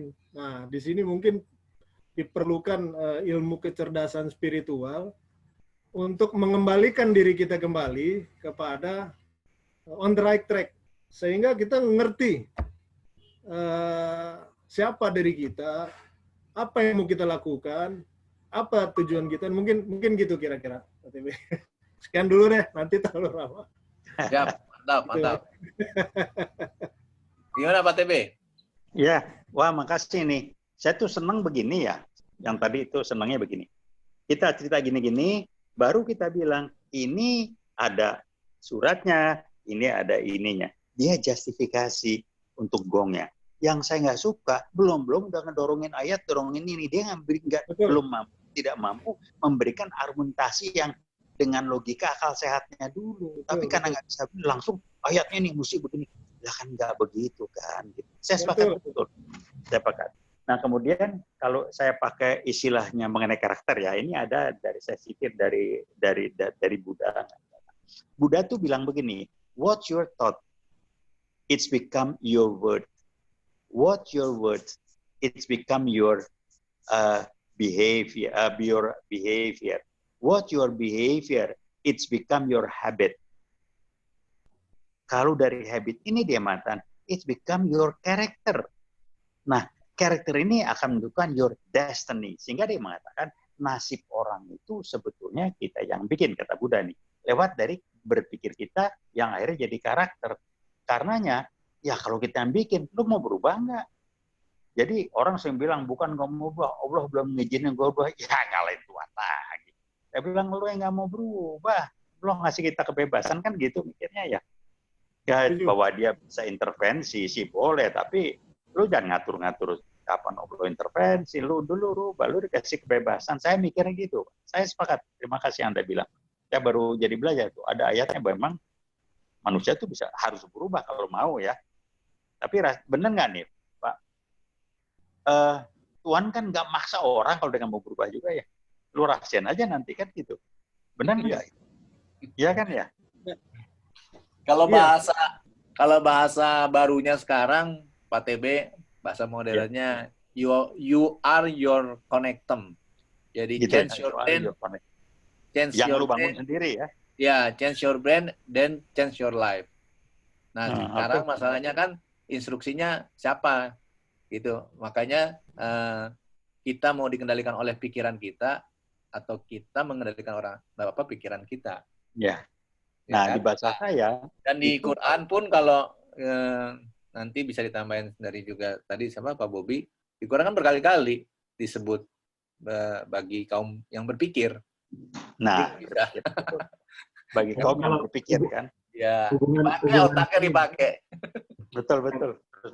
Nah, TB, berhubungan sama, kan sekarang juga banyak yang ada ya kasus lah sekarang kan mengenai stafsus ya. Nah, hubungan dengan integritas gimana, Pak?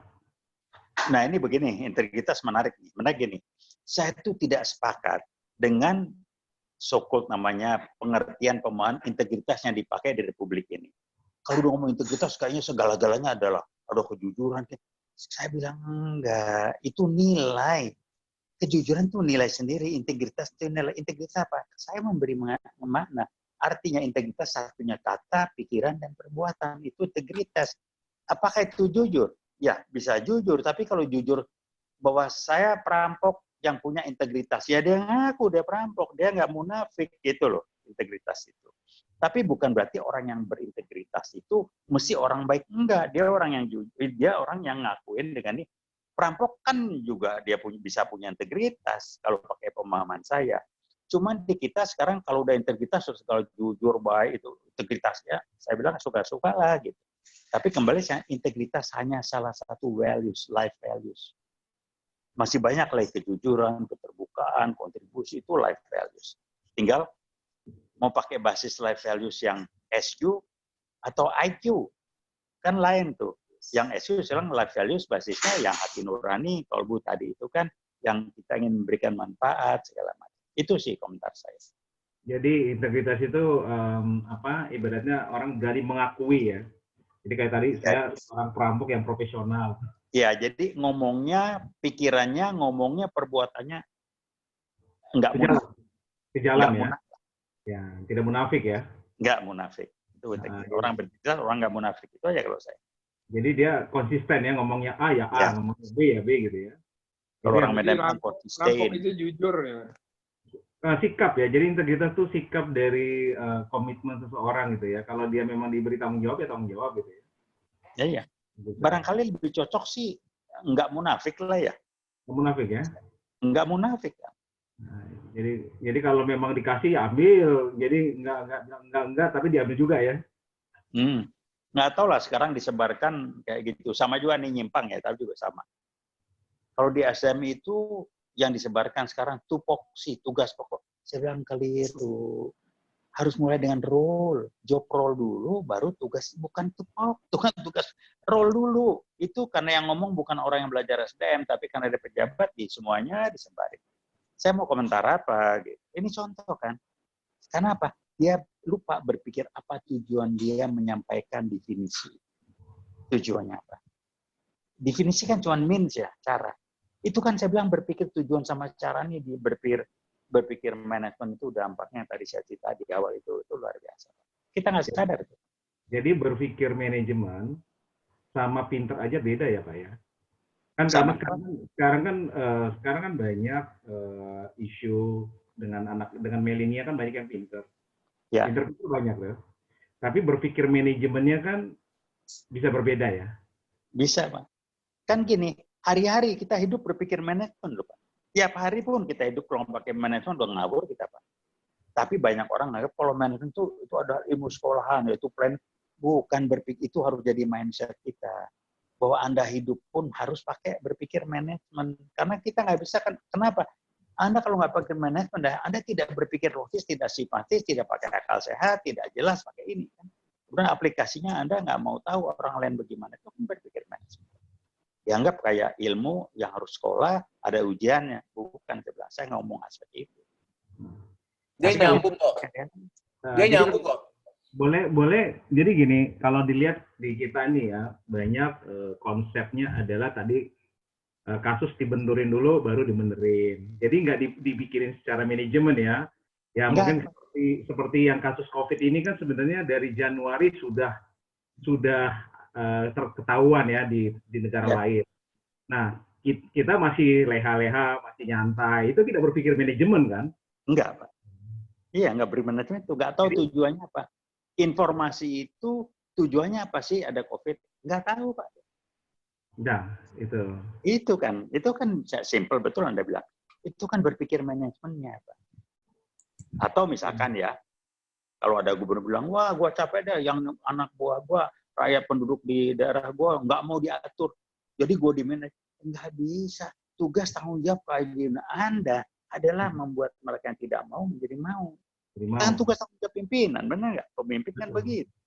Kalau lu ngatur semua orang dan nurut mah nggak usah ngomong lagi. Itu kan berpikir manajemen begitu. Kalau sekarang lebih banyak berpikiran sporadis, Pak ya. Jadi apa aja dimakan, dijalanin, dibuat gitu ya. Jadi salah dulu. Saya pakai istilah yang lebih tajam, Pak. Mungkin yang Anda bilang. Berpikirnya reaktif, simptomatif, reaktif, dan instan. Anda cek. Nanti kalau mau bahas kapan-kapan itu saya belajar yang namanya DNA non-biologis orang, core intelligence. Itu menjawab itu. Ya, jadi kalau SQ juga. Anda lihat reaktif, simptomatif, instan. Anda lihat. Ya, kebetulan background saya kebetulan di keselamatan ya, di safety management ya. Iya. Dari teman-teman safety ini juga kita bisa lihat banyak para medis terpapar dan meninggal ya. Tapi kalau kita dari safety itu seharusnya ada yang namanya manajemen safety di building. Sekarang yang sangat resiko berbahaya adalah ruang tertutup. Sebenarnya itu nggak dihitung, semuanya APD aja dihitungin APD, tapi tidak bicara flow air udara yang masuk di dalam ruangan itu. Jadi si virus itu nggak kemana-mana, Pak. Jadi mau pakai APD apapun dia nempel sebenarnya. Nah ini nggak berpikir manajemen safety juga. Betul. Jadi kan kalau berpikir manajemen kan salah satunya Pak yang logis sistematis apa?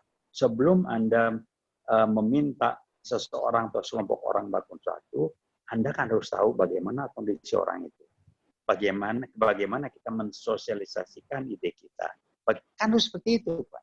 Itu kan berpikir manajemen, Pak. Jangan instruksi langsung, nggak ada tahapannya, ada prosesnya.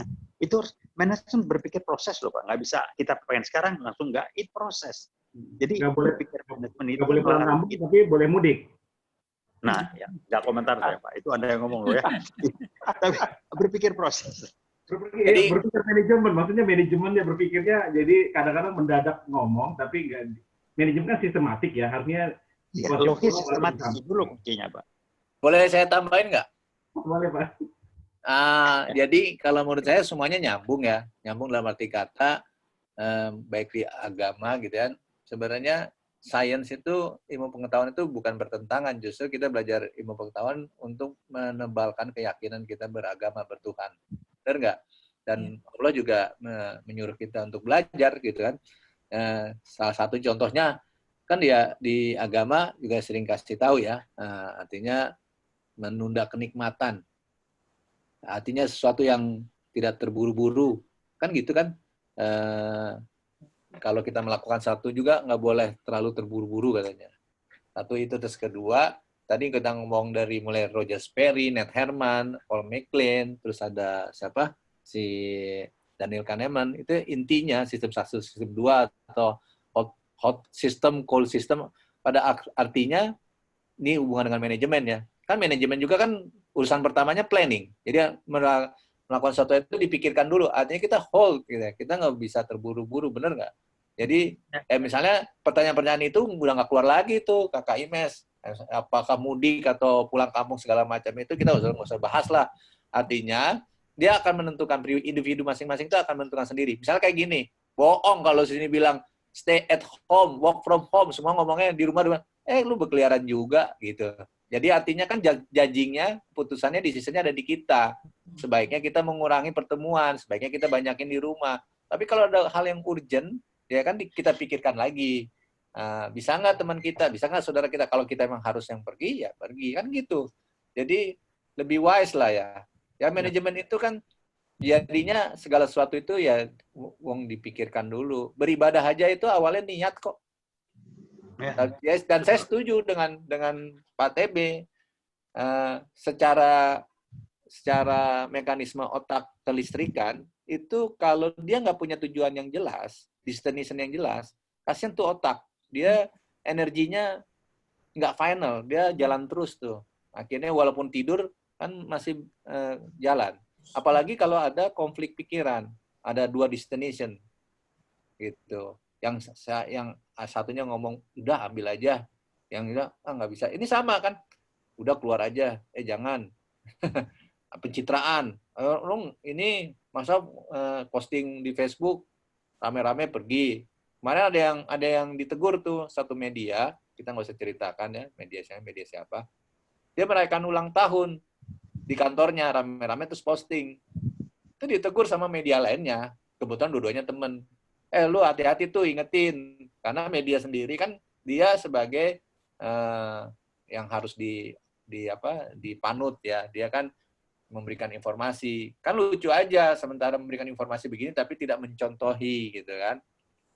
Ya kan? Kan beda kalau misalnya merayakan ulang tahunnya ada 20 orang dengan Zoom gitu, kan virtual. Atau yang tadi Pak TB bilang, pertemuan 3 orang, 4 orang dengan berjarak pun juga berbeda gitu. Jadi konteksnya ya. Benar Pak TB? Saya sebelum kita teruskan, ini ada beberapa pertanyaan. Saya mau bacain lagi nggak boleh ya? Iya, Pertanyaannya, tadi kalau Mas Bobi tadi tambahin katanya surat Al-Baqarah 256, nanti dicatat. Terus dari Bu Eka Yunita tidak berpikir antisipatif. Maksudnya tadi fixed mindset itu ya. Karena banyak orang yang tidak bisa melihat permasalahan secara helikopter view. Wah, helikopter view, holistik gitu kan. Jadi semua tindakan hanya dilakukan secara parsial. Ini dari Bu Teresa bilang begini, bagus nih Pak, next time dilanjutkan tema-tema SQ karena ini sangat penting. Ini usulan saya. Ya, siap. Monggo Pak TB. Jadi saya nambah gini lah ya, saya sepakat benar yang bilang. Jadi tadi memang itu kan saya bilang reaktif, simptom sama itu konsekuensinya. Ya bukan, saya nggak pakai istilah helikopter view ya, bukan lebih dari antisipatif. Mereka tidak punya yang namanya tidak mampu atau belum berkembang off the wall fantasy atau strategic visionnya yang belum numbuh di otaknya, itulah. Nah kemudian tambahan kecil, kalau bisa dan bukan bagaimana bisa agar tujuan dalam orang dirumahkan, lockdown segala macam itu bukan tujuan supaya kita nggak ketularan. Kalau ditambahin lebih enak deh. Tujuan supaya Anda tidak tertular dan Anda tidak nyusahin orang lain. Ya, karena ada yang lain itu yang kurang kontribusinya itu yang nggak ditambahin. Jangan nyusahin orang lain lah, ekstrim ya. Lu mati sih nggak apa-apa. Tapi kalau gara-gara lu sakit terus mati orang lain susah, nah lu kan, itu ditanamin tuh, itu SQ-nya di sana. Kalau cuma supaya Anda itu kan IQ banget buat gua sendiri, tapi kalau tanam kontribusi orang lain. Anda bayangin nggak tuh dokter-dokter, perawat, para medis yang ini. Anda jangan sakit ya, kalau sakit nyusahin orang itu, kesian. Nah kalau itu ditanamin kan beda, disentuh rasanya. Ini kan rasional banget. Nyautlah dia dengan otaknya kayak sekarang. Gue sehat, kena, gue gini. Ya itulah, ya tergantung kita bagaimana mengedukasi masyarakat ya. Informasi edukasi. Pak Irwan kayaknya mau ngomong. Ya, makasih. Ya, Pak Irwan mau ngomong, silakan. Dua hal ya. Yang pertama tadi betul, tapi memang menyentuh orang kan sesuai dengan kebutuhan. Ya. Saya pengen nonton dikasih bakso kan nggak bisa juga gitu ya. Sentuhannya apa? Nah, sekarang yang banyak yang susah misalnya banyak orang di lapangan gitu ya. Nah, saya juga memberi masukan ya, kebetulan saya juga kenal sama Pak Doni, ke Pak Doni juga saya kasih masukan. Juga ke teman-teman saya yang bikin Jumat Barokah. Nah, kamu bikin Jumat Barokah itu ngasih-ngasihnya di jalan gitu. Ya ada semut, ya ada gulai, ya ada semut, ya mereka juga akan ke jalan. Jadi menurut saya pertama ya harus didata, didatangi gitu. Jadi orang memang kebutuhan dia kan ada di situ. Kok saya nggak keluar, saya nggak makan. Kalau saya nggak keluar, saya nggak dapat sembako. Ya dia keluar. Oke, itu komen saya yang satu. Komen saya yang kedua Kalau di Jepang tentang dianterin, perubahan. Pak. Kalau di Jepang dianterin Kenapa? makanannya ke rumah. Di Jepang dianterin makanannya ke rumah. Ya, betul. Di kita juga sekarang sudah mulai diantar. Ya, memang harus didata dan didatangi. Terus mengenai hal yang lain, ini background militer saya yang saya rasakan bahwa saya merasakan ada perubahan yang sangat signifikan bagi saya pada saat saya mengikuti pendidikan militer, gitu ya. Apanya yang saya lihat, saya seringkali dihadapkan melewati ambang, melewati threshold. Ada ambang-ambang. Jadi kalau cuma yang biasa-biasa saja, mungkin ya biasa saja gitu ya. Tapi memang begitu kita melihat misalnya, kamu harus olahraga gini. Ya bisa curi-curi gitu ya. Silakan lu curi-curi. Tapi pada saat nanti, Anda harus meluncur. Kalau Anda tidak latih tangan Anda lepas 15 meter tuh jatuh gitu. Meninggal. Jadi digugah awareness-nya dengan menggugah threshold-nya gitu. Dihadapkan kepada tantangan tadi gitu. Ini menurut saya juga penting. Setelah gitu ada satu hal lagi tambahan. Dengan sosial media ini menurut saya tuh banyak sekali mental toksik gitu ya. Banyak hoax, banyak toksik racun-racun mental yang tersebar di orang sehingga yang berkembang pada diri orang itu adalah tadi yang kata Pak itu ya, defense denial. Mungkin denial adalah salah satu bentuk defense mechanism. Mungkin banyak mekanisme pertahanan diri yang dia kerahkan, sehingga logic thinking-nya nggak jalan lagi. Itu aja komentar saya, Mas. Terima kasih. Ya, makasih Pak. Pak TB, gimana? Ini nambah dikit lagi nih, nambah terus saya dapat ide terus nih. Boleh, silakan. Ini saya sekalian tujuan lagi ya, ngomong tujuan. Tadi bagi-bagi sembako. Itu kan saya bilang bagi-bagi sembako kan cara ya. Salah satu cara. Tujuannya apa? Kalau tujuannya kita untuk nolong orang ini, kenapa mesti bagi sembako sih? Kenapa lo bagi aja duit? Kenapa? Cara membagikan duit dengan memberikan jauh lebih efektif, jauh lebih efisien ketimbang sembako. Lu mesti beli lu sembako secara fisik gede, kasih aja duit. Yang kedua, kalau lu ngasih duit, orang yang dikasih akan lebih tahu kebutuhan dia ketimbang harus beli sembako. Ini kan itu berpikir lagi tujuannya apa? Itu yang saya bilang tujuan sama cara itu sepele tapi banyak kita kecebur. Belum nyadar, Pak, tujuannya itu belum jelas gitu. Sudah mutusin cara. OTP Caranya ini bagi-bagi sembako. Tujuannya apa? Coba. Ini kenapa nggak bagi duit? Kan tujuannya lebih efektif tercapai itu. Ini contoh aja, Pak. Jadi tujuan cara ini kayaknya sederhana, gampang. Sebagai explicit knowledge gampang banget. Tapi menjadikan itu sebagai tacit knowledge, kita butuh waktu. Nah, tadi Pak juga ini kan waktunya tinggal dikit ya. Ya. Udah pada senang nih, semangat pada membuka puasa. Ini saya coba tambahin slide yang keterangan Pak Taufik di awal. Ini kan tadi otak kiri, otak kanan nih Roger Sperry ya. Terus Paul MacLean ini sebenarnya 3 di depan, di tengah, di bawah ini kan. Kalau kita back ini seperti gini kira-kira ya, reptilian brain. Ya, nah ini ya kan? MacLean tuh bagi 2 tuh. Gitu kan. David Rock itu menyatukan si reptilian brain sama limbik jadi sistem limbik ya, terus sama PFC. Jadi memang ancaman lebih besar treatmentnya di proses di otak daripada reward.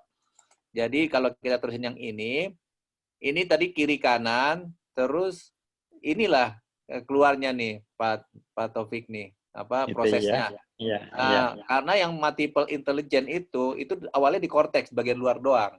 Iya. Nah, alatnya makin berkembang canggih, bisa mengukur yang dalam. Jadi keluarlah ABCD ini. Makanya ini yang kecenderungan konseptual ini ada di D, kecenderungan analitik itu ada di A, atau korteks bagian luar kiri, korteks bagian luar kanan, limbik di bagian dalam. B ini struktural. Makanya ada namanya apa tuh? Basal ganglia ya.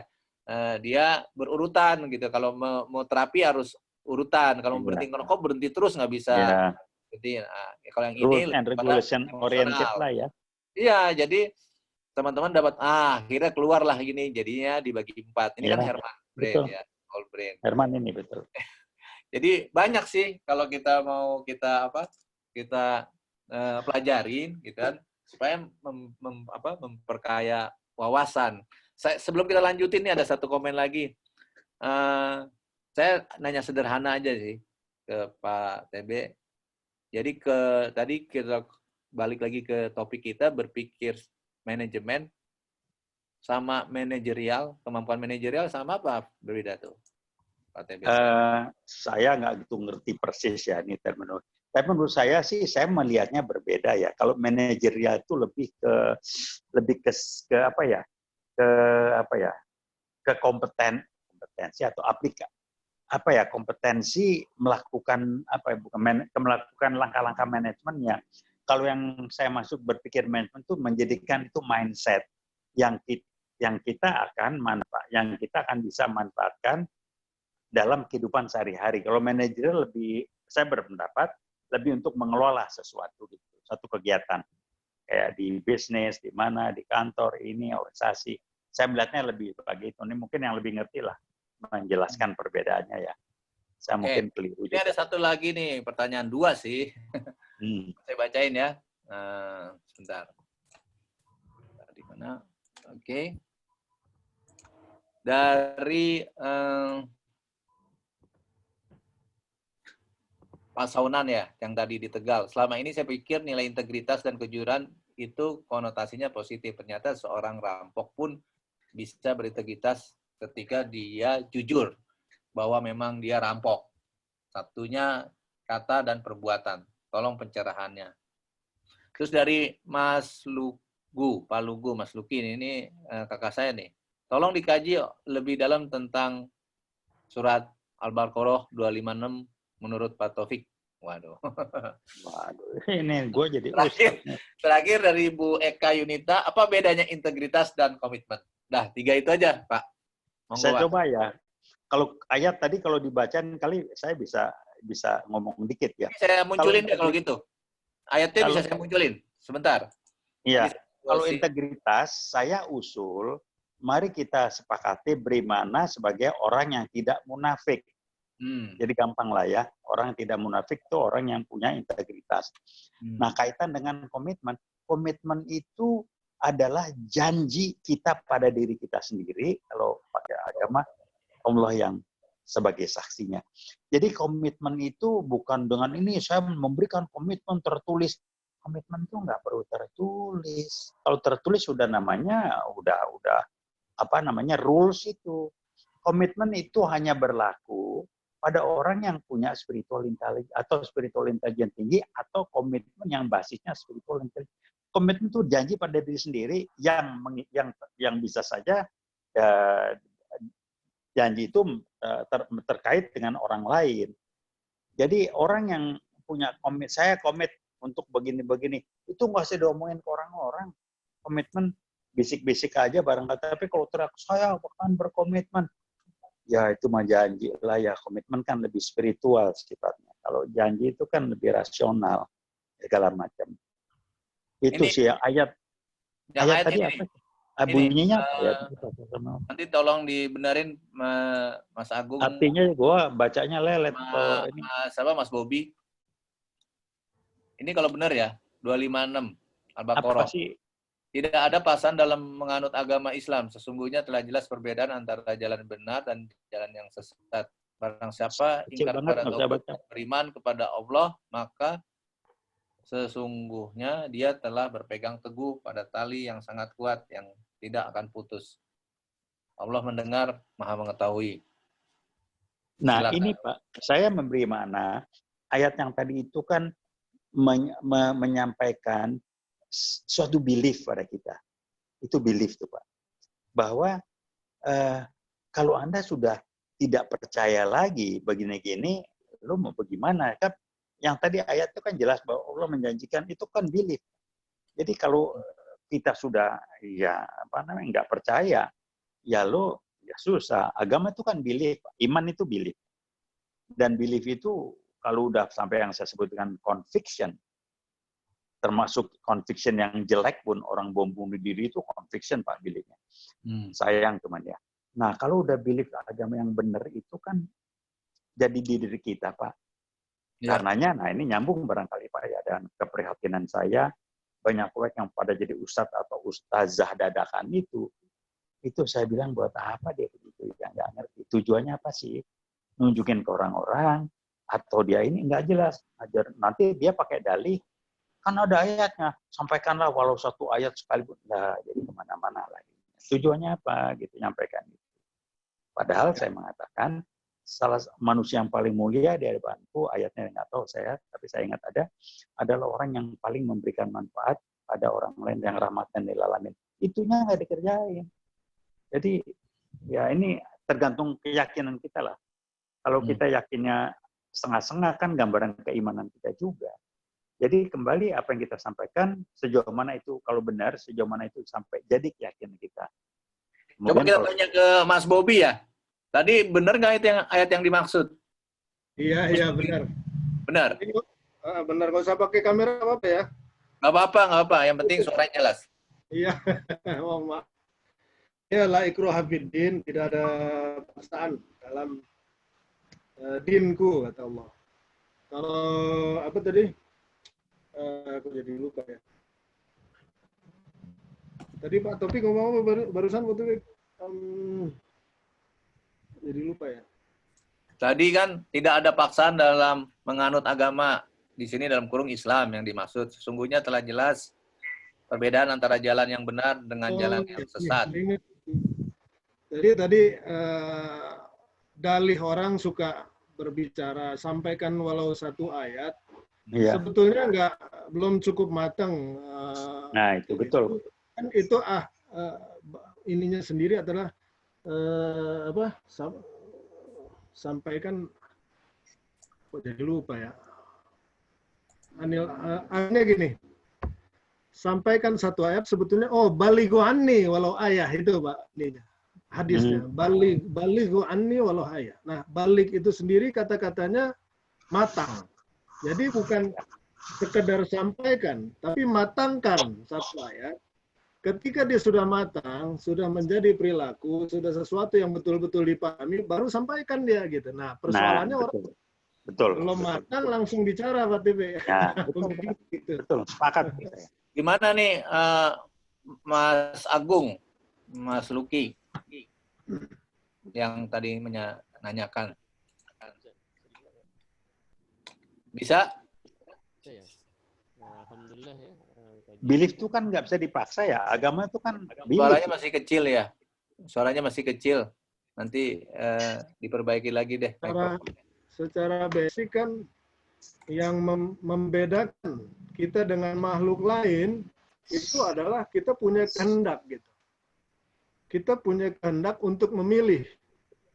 Kita punya kehendak untuk memutuskan sesuatu apa yang akan kita tindaki. Itu perbedaan kita dari semua makhluk. Makanya kita dihisap nanti.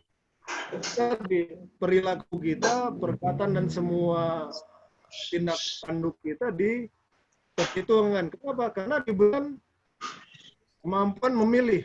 Nah, persoalannya di ujung-ujungnya ini kemampuan ini kehendak ini cuma Tuhan yang punya. Jadi Allah memberikan prototipenya dikasih kepada kita. Ya. Kita punya kehendak juga. Persoalannya kembali kepada Allah atau tidak.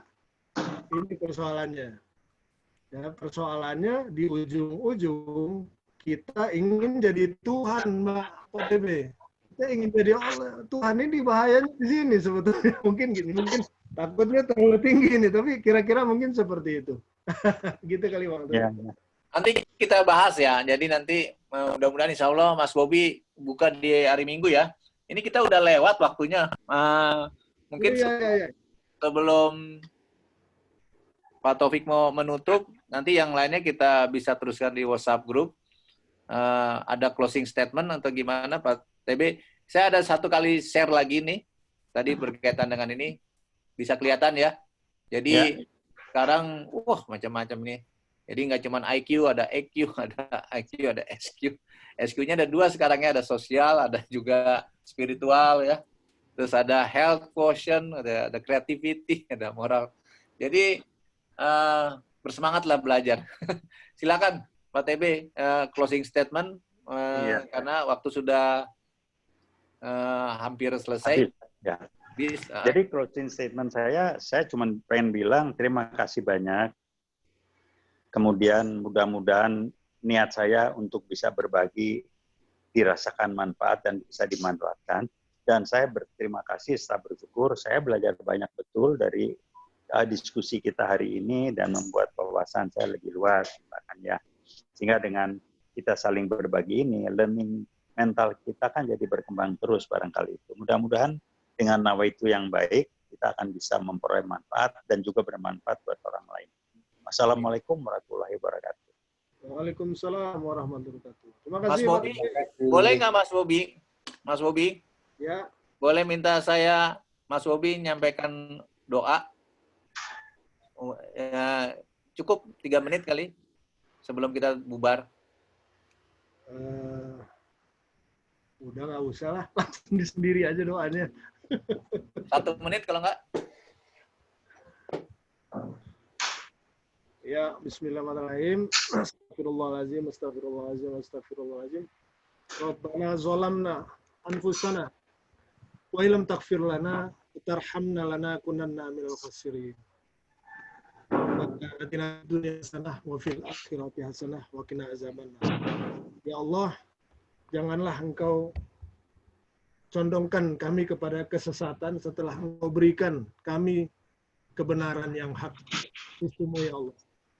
Jadikanlah kebenaran yang hak di sisimu ini menjadi pemahaman dalam diri kita dan berwujud menjadi tingkah laku diri kita, dan itu kita perjuangkan yang insya Allah nantinya akan menjadi modal berjumpa denganmu ya Allah. Ya Allah, semoga apa yang kita bicarakan hari ini dapat kita syukuri dan dapat kita wujudkan dari perilaku yang mencari ridhomu ya Allah. Amin ya rabbal alamin. Wa'alafu minkum. Assalamualaikum warahmatullahi wabarakatuh. Waalaikumsalam warahmatullahi wabarakatuh. Kakak Imes mau nutup, mau tambahan? Ya, terima kasih Om Bis. Terima kasih juga Pak Taufik hari ini sangat ilmiah dan semuanya bersemangat. Ya, mudah-mudahan ini menjadi ilmu buat kita semua dan kita menambah hasanah ya dengan adanya Pak Taufik. Mungkin itu, terima kasih Om Bis dan teman-teman semuanya. Pak Irwan Amrun mungkin. Cukup, terima kasih Mas Bambang, terima kasih Pak TB, teman-teman semua. Sangat bermanfaat, semangat. Oke, terima kasih semuanya. Semua kekurangan mohon maaf. Selamat menunaikan ibadah puasa buat teman-teman khususnya yang menjalankan. Teman-teman di sini ada Pak Agung juga yang non-muslim, yang lainnya juga bersabar mengikuti acara ini, gitu ya. Semua yang baik datangnya dari Allah, yang buruk dari kita sebagai manusia. Jadi mohon maaf aja kalau masih ada kekurangan-kekurangan, gitu ya. Mudah-mudahan bisa berlanjut. Nanti kita akan informasikan lebih lanjut. Kami butuh para pembicara juga yang ingin mengisi, ingin sharing. Selama itu memang benar-benar bermanfaat. Mungkin berbeda dengan sebelum-sebelumnya, walaupun waktu sudah lewat. Ini teman-teman, kalau saya unmute semua ya, kalau mau bicara boleh. Tapi acara resmi sudah selesai ya. Terima kasih. Waalaikumsalam. Terima kasih Pak TB. Terima kasih Pak TB. Mas Bis. Terima kasih. Berbuka. Waalaikumsalam warahmatullahi wabarakatuh. Pak TB, salam kenal. Amin. Siap. Nurut aja Manda. Nah, ini ada Mbak Ayu nih dari Palembang ya, katanya mau ngasih hadiah. Iya, ada rak gantung ke siapa nih? Pempek. Bener nih Pak TB, gue kirim ya. Mau gue serius. Oke, siap. Kirim alamatnya di ini ya Pak. Di Iya, siap. WhatsApp ya, sama saya kirim Siap. gantungnya. Banyak. Semoga amal ibadahnya bantuin anak yatim piatu ngirimin pempek diterima. Iya, Gue kan yatim piatu. bisa kenal semua. Yatim piatu, gue dikasih pempek kan anak yatim piatu disantunin. Tentang apa mau ngasih rak katanya Pak Bayu. Rak buku. Buku tuh. Oh, Ada gambarnya enggak? Ada gambarnya enggak? Nanti dikirim ke ini. Berapa? Nanti saya duduk bareng sama Kakak Imes dan co-host lainnya kali. Nanti kita akan rundingkan bagaimana teknisnya Ya. dan seterusnya. Seperti kayak yang Barangnya kemarin. di workshop. Saya baru pulang. Barangnya di workshop. Kayak inget ada acara. Thank you ya Pak. Semua senang bisa bergabung di pertemuan ini terus. Assalamualaikum warahmatullahi wabarakatuh. Salam. Hardi juga ada di sini. Pak Hardi dari Komunitas Indonesia. Wah terlambat nih. Saya langsung kasih linknya, langsung bergabung. Pak Hardi, gimana Pak Hardi? Ya, senang tadi bisa mengikuti diskusinya Mas Wis. Biar terlambat, tapi saya buru-buru masuk nih. Dan ada beberapa kawan yang baru ketemu lagi, Irwan dan lain-lain, Pak TB sempat chattingan ya. Terima kasih atas kesempatan ini. Oke. Buat teman-teman juga banyak nih yang lagi ada tulis nih telat banget. Ray Malfoy ya. Ayo pakai itu. Ayo ganti nama nih ya. Muhammad Iksan juga ya. Pak Muhammad Iksan dari Universitas Surapati ya, Pak? Saya dari UI, Pak, mantan mahasiswanya Pak Taufik. Oh, mantap. Jadi ketemu lagi ya. sama ya, benar. dosen ya. Dulu ngajar kewirausahaan, Pak. Wah, siap. Ya, Oke. Entrepreneurship. Ya, entrepreneurship, Pak. Siap. Alhamdulillah, nih, Pak. Saya buka usaha nih, Pak. Alhamdulillah, ada manfaatnya ya. Amin, Pak. Insya Allah masih ingat lah dikit-dikit. Bisa silaturahmi lagi lah, ya kan? Beginian. Siap. Salam keluarga. Ya, insya Allah Pak. Salam juga Pak Taufik. Terima kasih. Ada Mbak Teresa ya. Mbak Teresa mau ngomong. Mbak Teresa juga udah berapa kali ikut nih. Mas Agung juga nih. Mas Agung Wiyutama.